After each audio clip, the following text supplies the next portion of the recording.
Sebelum ke alur filmnya, karena berhubung ini merupakan sebuah kisah nyata, jadi alangkah baiknya jika kita memulai dari karya biografi tokoh utama kita, di mana diceritakan bahwa sahnya Alexander ini lahir pada tahun 356 sebelum Masehi di Yunani kuno, tepatnya di sebuah kota bernama Pella, Kerajaan Makedonia. Adapun ayah dari Alexander yaitu seorang raja bernama Philips II dan ibunya bernama Olympias, di mana adapun secara garis besar keturunan keluarga Alexander ini merupakan keturunan dari Hercules dan Achilles, yang tidak heran jika nantinya Alexander ini akan tumbuh menjadi sosok yang begitu tangguh. Adapun film kali ini diceritakan oleh seorang pria tua bernama Ptolemy, yakni seorang veteran pasukan Alexander yang masih hidup, yang mana ia menceritakan bagaimana perjuangannya saat melakukan ekspedisi bersama Alexander. Dikisahkan bahwa Alexander dinobatkan sebagai raja setelah kemetongan ayahnya yang dihabisi oleh pengawalnya sendiri yang bernama Pausanias, yang karena hal itu jugalah membuat Alexander menjadi seorang yang begitu kuat dan ambisius, di mana bahkan pada umurnya yang ke-20 tahun Alexander telah berhasil menguasai wilayah Mesir, yang atas pencapaiannya tersebut ibu kota Mesir pun saat itu dinamai sebagai Alexandria, yang diambil dari nama Alexander. Oke, kita masuk ke alur filmnya sob, dimana setelah menguasai Mesir, Alexander pun bergerak dan berperang secara langsung dengan kerajaan Persia yang pada saat itu dipimpin oleh Raja Darius III. Di sini Alexander bersama dengan puluhan ribu pasukannya dan tentara bayaran dari Yunani bergerak ke Persia. Sesampainya di sana, sempat terjadi perdebatan karena para petinggi Yunani tidak begitu yakin jika mereka akan menang dalam perang kali ini, karena saat itu Persia memiliki pasukan tempur yang sangat kuat. Ditambah lagi pada masa itu Persia merupakan salah satu kerajaan terbesar di dunia. Namun Alexander tetap meyakinkan para petinggi dan pasukannya untuk percaya pada strateginya. Sekedar info juga sob, jadi si Alexander ini merupakan murid dari seorang filsuf terkenal pada masa itu, yakni Aristoteles, yang mana dengan itu tidak heran jika Alexander ini dikenal memiliki kecerdasan dan ahli dalam strategi-strateginya. Diceritakan kalau pasukan Alexander saat ini kalah jumlah 3 kali lipat dari pasukan Persia, yang dengan kondisi itu dia pun hendak menggunakan strategi formasi asimetris, yakni dengan menempatkan sebagian besar pasukannya di sebelah kiri sektor pasukan Persia agar dapat memancing pasukan Persia memusatkan serangannya ke sebelah kanan pasukan Makedonia. Namun para jenderal dan sahabatnya di sana merasa jika hal ini sangatlah mustahil karena jumlah musuh yang begitu banyak. Untuk itu salah satu sahabat dekatnya yang bernama Cassander menyarankan kalau akan lebih baik jika mereka melakukan serangan secara diam-diam pada malam hari. Mendengar itu Alexander pun langsung tidak setuju, karena baginya hal itu merupakan sifat pencuri dan ia menegaskan kalau dirinya tidak jauh-jauh datang ke sini hanya untuk mencuri, melainkan merebut tahta dengan cara yang terhormat. Hingga pada keesokan harinya, peperangan pun benar-benar akan berlangsung, di mana pasukan Alexander yang jauh dari kata seimbang harus menghadapi pasukan musuh yang jauh lebih banyak dengan dipimpin oleh seorang raja bernama Darius, di mana peperangan pada hari itu dikenal sebagai Perang Gaugamela yang berlokasi di daerah Mesopotamia pada tahun 331 sebelum Masehi, yang melibatkan sekitar 47.000 pasukan Makedonia dari Yunani, sedangkan pasukan Persia berjumlah 120.000. Sebelum Alexander memulai peperangan, tak lupa ia terlebih dahulu membakar semangat para prajuritnya agar tidak gentar menghadapi pihak musuh yang jumlahnya 3 kali lebih banyak dari mereka.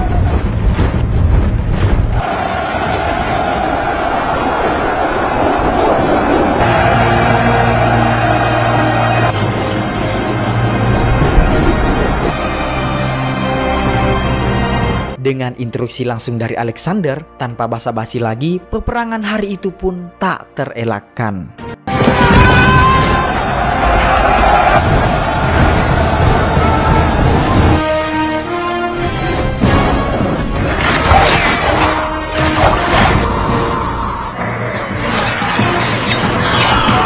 Sesuai dengan strategi Alexander, tampak pasukan infanteri dan kavaleri Persia mulai menyerang garis pertahanan sebelah kiri pasukan Makedonia. Dan di sini Alexander memerintahkan Jenderal Parmeneon yang memimpin barisan sebelah kiri untuk memusatkan peperangan di sektornya. Sedangkan bagian tengah yang dipimpin oleh Jenderal Antigonus diperintahkan untuk melonggarkan pertahanan agar musuh menganggap lemah sektor tersebut. Yang mana padahal sebenarnya pasukan tengah itu begitu kokoh karena diperkuat oleh kavaleri Philips Thessalion serta pasukan khusus tombak panjang dari tentara bayaran Yunani. Jadi bisa dipastikan akan sangat sulit bagi pihak musuh untuk menerobos pasukan tersebut.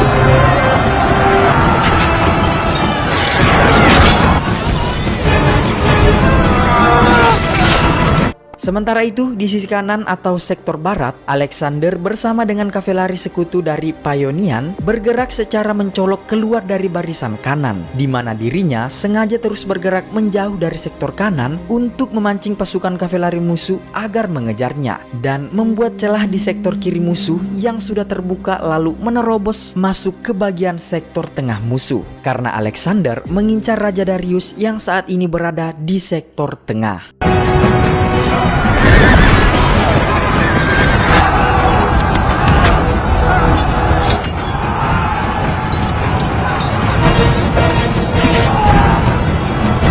Di tengah-tengah peperangan brutal itu, seketika itu pula Alexander memerintahkan pasukannya yang berada di sektor tengah untuk merangsak masuk ke depan agar membantu serangan terpusatnya. Di mana berkat serangan dadakan itu membuat Raja Darius pun langsung merasa panik dan kemudian memerintahkan pasukan infanterinya untuk mencegat pasukan Makedonia dari kedua sektor tersebut.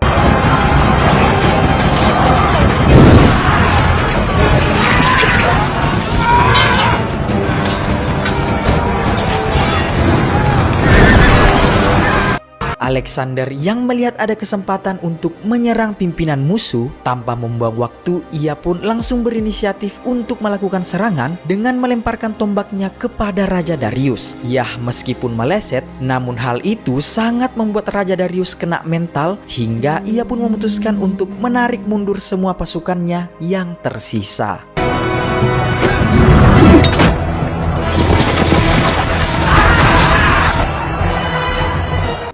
Singkat cerita, berkat kemenangannya hari itu membuat Alexander semakin terkenal di mata dunia. Karena pada usia 25 tahun, Persia resmi dikalahkan pada tahun 331 sebelum Masehi. Di sini, Alexander berhasil merebut kota Babilonia bersama pasukan serta rakyatnya.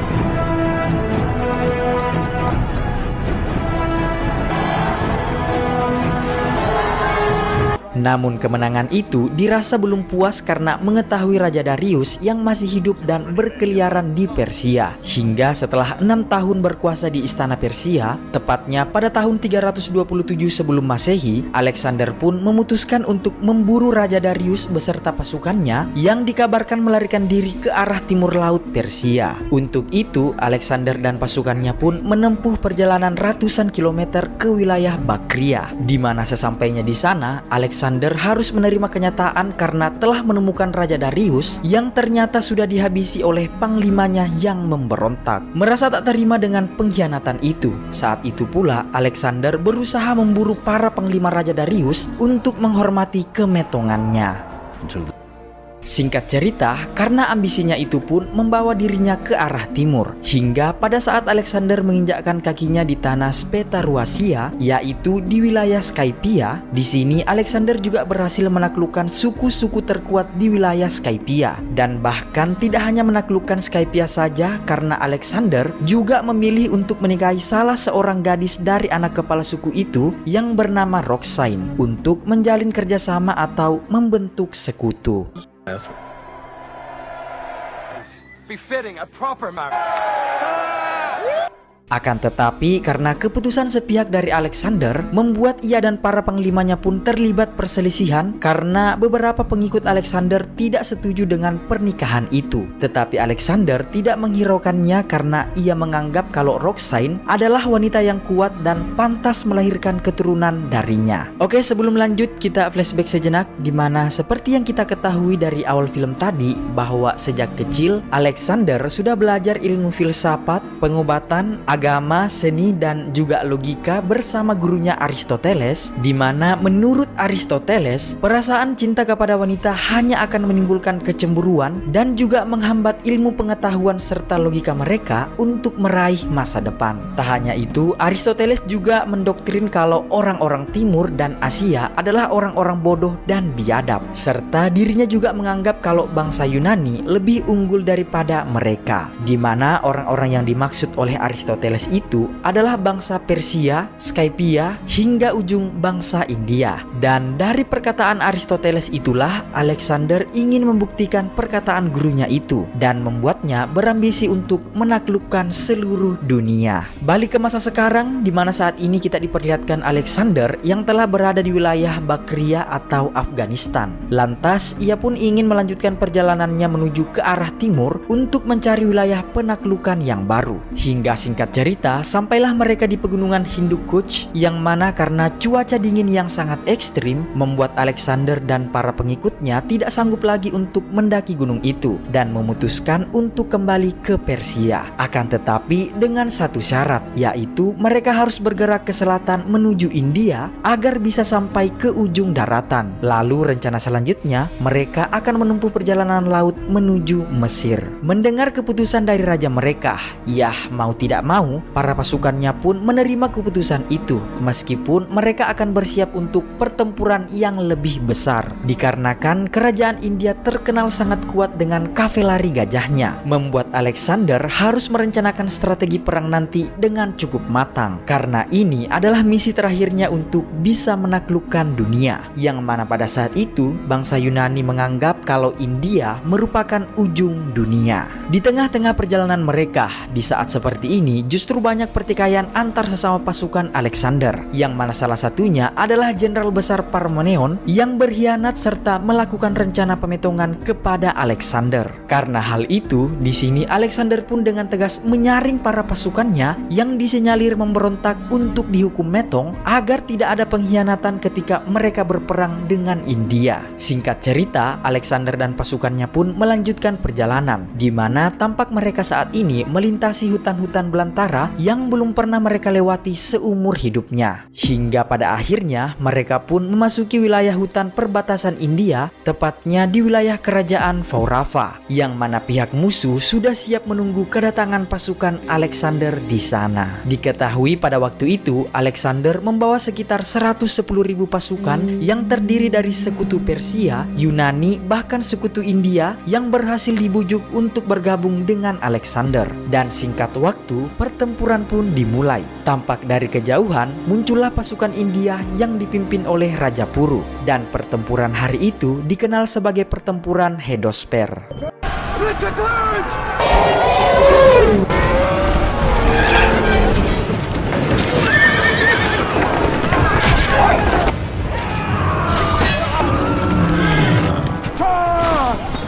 Saat itu pasukan India berjumlah 130.000 dan memiliki 85 gajah perang. Dengan kekuatannya, pasukan India pun langsung menerobos masuk ke pertahanan tengah pasukan Makedonia.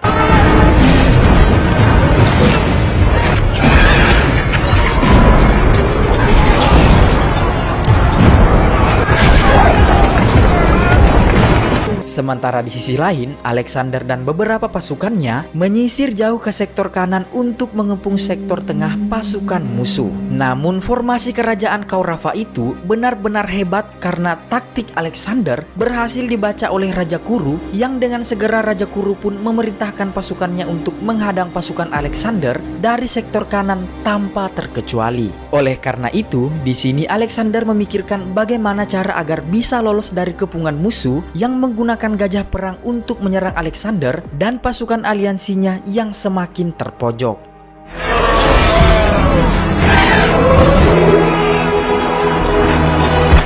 Singkat cerita, karena gempuran musuh yang begitu kuat, salah satu panglima Alexander pun memutuskan untuk mundur dan membiarkan aliansi Persia dan India yang meladeni gempuran musuh dari sektor kanan. Dikarenakan saat ini, mereka akan memusatkan serangan langsung pada pimpinan musuh yaitu Raja Kuru, walaupun hal itu sangatlah tidak semudah saat Alexander menyerang Raja Darius karena pertahanan Raja Kuru yang sangat ketat. Ditambah lagi kuda-kuda pasukan Makedonia yang ketakutan ketika melihat gajah-gajah perang milik pasukan musuh yang membuat pasukan Alexander hampir putus asa. Namun karena sudah mepet, Alexander pun nekat bersama dengan kuda kesayangannya yang bernama Bocephalus menerobos masuk sendirian ke pertahanan musuh. Yang mana di sini Alexander memfokuskan serangannya ke arah Raja Kuru yang sedang berada di atas gajah perangnya. Meskipun ada banyak sekali halangan yang menghadang Alexander, di mana bahkan pada momen ini kudanya yang harus berhadapan dengan gajah perang Raja Kuru, dengan gagah berani ia pun mengangkat kudanya agar berdiri sejajar dengan gajah perang itu, agar dirinya bisa menghunuskan pedangnya ke Raja Kuru. Dan yang terjadi,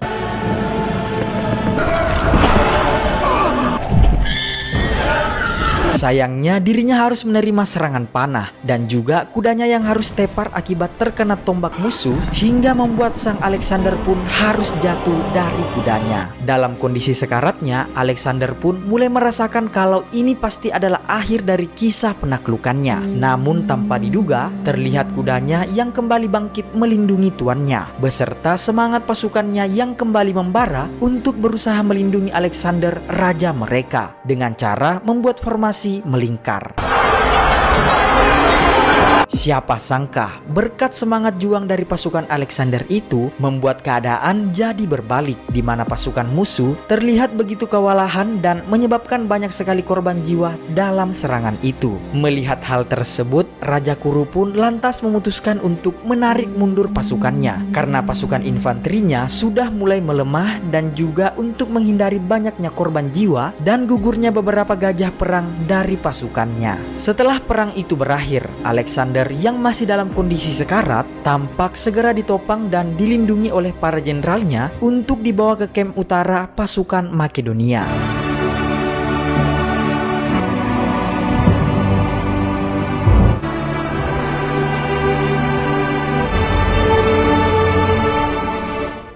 Hingga setelah beberapa hari melawan Komanya, alhamdulillah keajaiban pun terjadi, di mana Raja Alexander pun akhirnya berhasil bangkit dan berjalan keluar dari tendanya dengan disambut bahagia oleh semua pasukannya di luar. Dengan kondisinya itu, Alexander pun berbicara di depan semua pengikutnya, di mana ia menegaskan jika mereka semua akan kembali ke tanah airnya. Mendengar itu, sontak saja kegembiraan pun langsung terdengar dari semua pasukannya yang telah lama mengabdi kepada Alexander untuk menaklukkan dunia.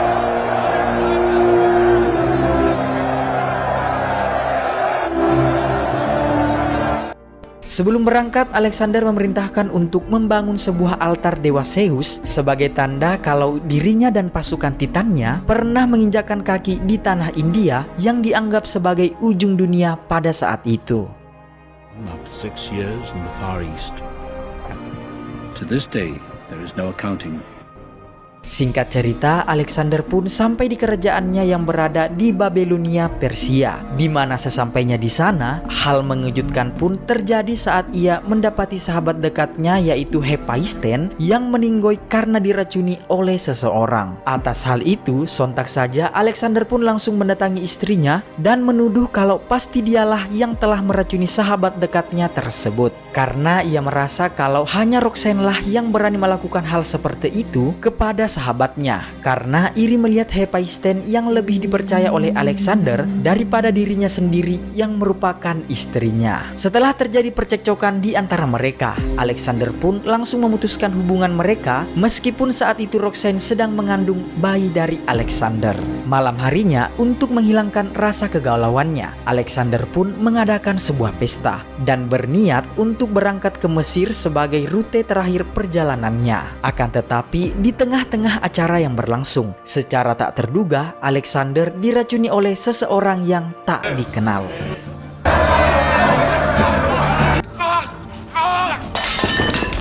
Hingga akhir dari cerita penaklukan Alexander pun ditutup pada tahun 325 Masehi, dikarenakan Alexander menghembuskan nafas terakhirnya di usianya yang terbilang cukup muda, yaitu 33 tahun.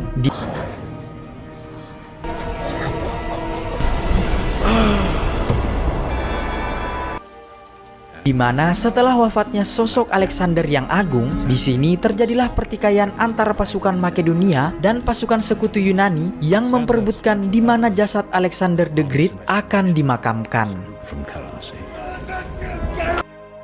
Kita pun dibawa ke 38 tahun kemudian, di mana terlihat Ptolemy yang sudah tua menceritakan kisah Alexander kembali di sebuah catatan buku. Di sini Ptolemy menceritakan secara detail bagaimana kisah sang penakluk dunia Alexander the Great dari awal kelahirannya sampai kemetongannya. Bahwasanya jasad Alexander disemayamkan serta diawetkan di Mesir. Dan sebuah fakta mengejutkan diungkapkan olehnya di sini, di mana ternyata kemetongan Alexander sebelumnya telah disepakati oleh semua jenderalnya yang memang sudah merencanakan kemetongan tersebut, dengan alasan karena mereka ingin mengakhiri sumpah setia mereka kepada Alexander the Great yang penuh ambisi supaya mereka bisa hidup tenang dengan keluarganya. Hingga singkat waktu setelah 6 tahun kemetongannya, istri Alexander yaitu Roxane dibawa ke Makedonia setelah melahirkan seorang anak laki-laki yang merupakan darah daging dari Alexander. Namun lagi-lagi Cassander yang merupakan sahabat kecilnya meracuni Roxane serta anaknya hingga terhapuslah garis keturunan dari Alexander.